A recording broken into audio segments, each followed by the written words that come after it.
원숭이 한 마리가 있다. 원숭이가 타자기를 두들긴다. QWDF 임의로 두들긴 알파벳의 조합에는 아무런 의미가 없다.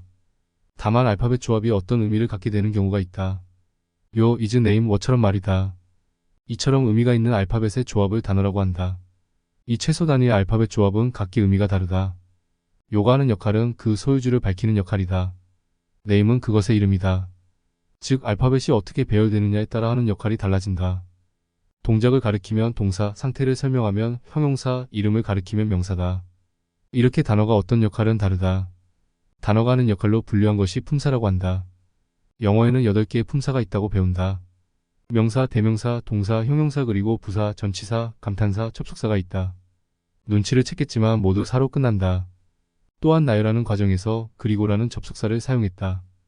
접속사 앞에 있던 명사, 대명사, 동사, 형용사는 축구로 치면 선수에 속한다. 그리고 뒤에 있는 전치사, 접속사, 감탄사, 부사는 선수로 뛰지 않는다. 다만 축구 경기에서 다른 역할을 수행한다. 즉 치어리더나 심판, 관중 같은 걸 의미한다. 다시 말하면 품사는 사람이다. 개중 명사, 대명사, 동사, 형용사만 축구 선수다. 이들은 팀을 이뤄 경기를 뛴다. 이렇게 특정 단어들이 팀을 이루면 그것을 문장이라고 한다. 단어를 만들다 보면 단어의 개수는 끝도 없어진다. 고로 우리는 이미 있는 단어를 재활용한다. 예를 들어 아름다움을 가리키는 뷰티는 명사다. 이 명사의 뒤에 ful이라는 전미사를 붙어 뷰터펄이라는 형용사로 재활용하는 것이다. 다시 여기에 lie라는 전미사를 붙어 beautiful이라는 부사로 재활용한다. 이처럼 원래 단어의 뒤나 앞에 무언가를 붙여서 새로운 품사로 바꾸는 경우가 있는데 그 시작점이 동사라면 우리는 이것을 준동사라고 부른다. 쉽게 말해 work라는 동사가 있다고 해보자. 이것은 일하다라는 의미를 갖고 있다. 다만 이 뒤에 있나 애들을 붙이면 형용사가 된다. working이라는 work to 일이 되어진 처럼 말이다. 동사의 뒤를 붙여 형용사로 바꾼 것을 분사라고 부른다. 앞에 to를 붙이기도 한다. to work처럼 앞에 to를 붙이면 일하는 것, 일하기 위해서처럼 다양한 해석을 할 수 있다. 정해지지 않고 다양하게 해석된다. 이처럼 정해지지 않은 to로 시작하는 단어를 투부정사라고 한다. 정해지지 않아다는 의미다.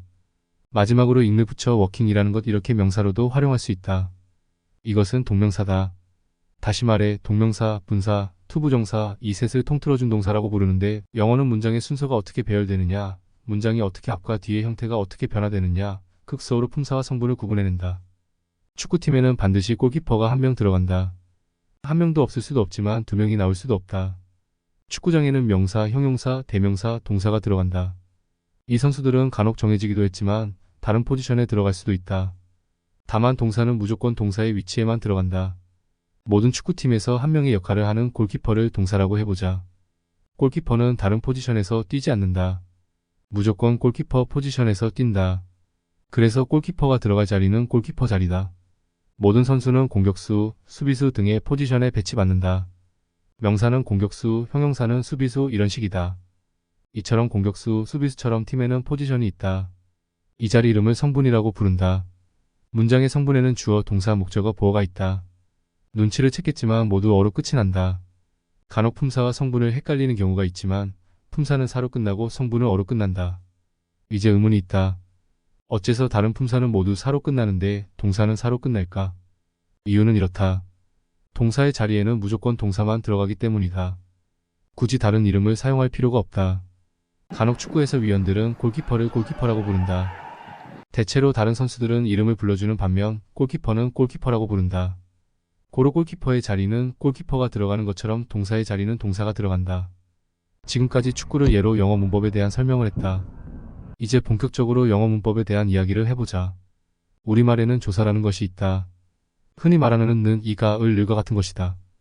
이것은 단어가 어떤 역할을 하는지 정해준다. 쉽게 말해서 철수라고 하는 명사 뒤에 는이라는 조사를 붙이면 주어라는 의미다. 영이라는 명사에 을이라는 조사를 붙이면 목적어라는 의미다. 이런 조사의 역할 덕분에 우리는 문장을 뒤죽박죽 섞어도 의미를 전달하는 데 문제가 없다. 영희는 철수를 사랑한다. 철수를 영희는 사랑한다. 사랑한다. 철수는 영희를 사랑한다. 영희를 철수는. 심지어 우리말은 조사 덕분에 더 다양한 어감을 조정할 수 있는 이점을 얻게 됐다. 다만 영어에는 조사가 없다. 즉 어떤 단어가 어떤 성분인지 알기 위해서는 그저 어느 위치에 있는지로 파악을 할 수밖에 없다. 이런 문제 때문에 영어는 문장을 뒤죽박죽 섞으면 의미가 바뀐다. 영희 러브즈 철수. 철수 러브즈 영희. 러브 철수 영희. 러브 영희 철수. 고로 영어는 문장의 순서가 매우 중요하다. 쉽게 말해 우리말의 문법에서는 조사를 어떻게 사용하느냐가 굉장히 중요하다. 또한 이 명사 뒤에 어떤 조사를 붙이는지 그 구분도 굉장히 다양해진다. 명사가 할아버지라면 여기에는 깨서라는 조사가 붙는다. 반면 영어의 문법은 조사에서 자유로워진다. 그저 어떻게 단어를 배열하는지가 훨씬 중요해진다. 이렇게 영어 단어를 어떤 순서로 배열해야 하는가? 그것이 바로 문법이다. 앞서 예를 들었던 요, is name 원라는 단어는 그저 나열하면 아무런 의미도 없지만 이것이 문법 구성에 맞는 순서를 배열하면 비로소 문장이 된다. What is your name? 이렇게 완전한 자리 배치가 완성된 단어 배열을 문장이라고 부른다. 문장은 두 단어 이상이 붙어 문장의 구성을 이루는 것이다. 즉 거기에는 문장의 위치만으로 조사와 같은 격을 확인할 수 있다.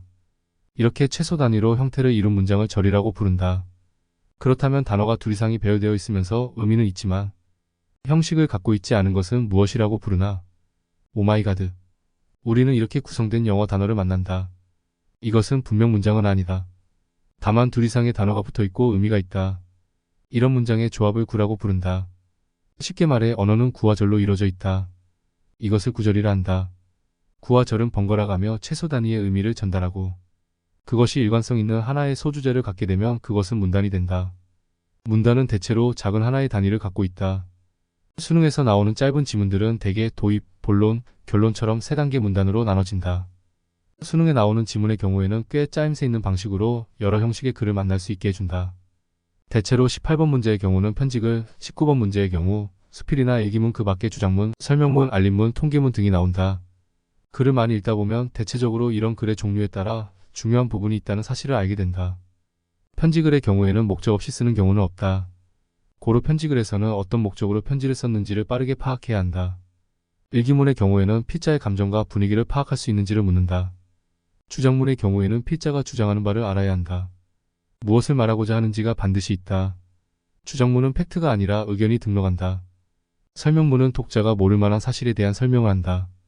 고로 대부분 어려운 명사를 도입에 던지고 그것에 대한 설명을 하는 방식이다. 대체로 첫 문장을 접하고 좌절하는 경우는 그것의 도입이 당연히 모를 만한 단어로 시작하는 경우이기 때문이다. 통계문은 당연히 도표를 보고 비교한다. 알림글은 정보를 빠르게 찾아낼 수 있는지를 살핀다. 여기서 도표와 알림과 같은 글들은 내용이 일치하는지를 묻는다. 수능이나 모의고사에 나오는 영어 지문은 대체로 좋지 못한 글이 많다. 문법이 어그러져 있고 불필요하게 어려운 단어를 사용한다. 쉽게 싱크라는 단어로 생각하다라고 표현할 수 있는 문장을 서포즈라는 가정하다. 혹은 딜리버럿 혹은 컨시더 등으로 사용하기도 한다. 대체적으로 이 단어가 더 세밀한 어감을 갖는 것은 사실이지만 그 밖에도 불필요하게 일상적으로 사용하지 않는 어휘를 집어넣는다. 뿐만 아니라 갠슬의 수동태 문장이 많거나 간혹 아예 문법적으로 맞지 않는 부분도 많다. 고로 모든 문장을 정확하게 문법적으로 분석하는 것은 옳지 못하다. 대체로 문해력은 언어를 통해 말과 글의 표면적인 의미를 넘어서 필자가 말하고자 하는 바를 파악해내는 능력을 길러낸다. 우리는 언제나 완전하게 다듬어진 글만 만나고 사는 것은 아니다. 특히 논문과 같은 글은 다듬어지지 않은 경우도 많다. 고로 영어에서 중요한 것은 번역하는 능력이 아니라 글을 읽고 글이 무엇을 말하고자 하는지 빠르게 파악하는 것이다.